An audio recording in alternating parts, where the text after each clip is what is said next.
बिहार बुद्ध समाजाला द्या। बौद्धगया येथील होत असलेल्या मुक्ती मोर्चाकरता वंचित बहुजन आघाडी तालुका मूर्तिजापूरच्या वतीनं तालुका अध्यक्ष सुनील सरदार यांच्या नेतृत्वामध्ये भव्य मुक्ती मोर्चाचं आयोजन करण्यात आले होते।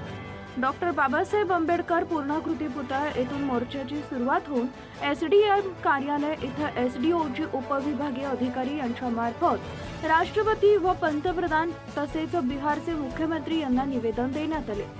निवेदन देते वेळेस राज ज्योती भंतेजी तथा भिक्खू संघ जिल्हा महासचिव मिलिंद इंगळे, तालुका अध्यक्ष सुनील सरदार, भैयासाहेब तायडे, सतीश खंडारे, सौरभ सरदार, अरविंद जामनिक, अनिल शिरसाट, अमोल खंडारे, अंतर्गत बोरकर, लक्ष्मीताई वानखडे, कौशल्य साबळे, सुनीता इंगळे, संतोष पवार, अतुल इंगळे, राहुल शिरोळे, शुभम सावतकर, दीपक खंडारे, हिंगोली सरव बहुउद्देश संख्येनं उपासक उपासिका तथा वंचित बहुजन आघाडीचे कार्यकर्ते मोर्चामध्ये उपस्थित होते।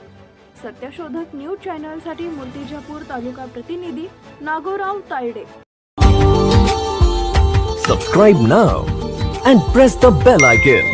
Never miss an update.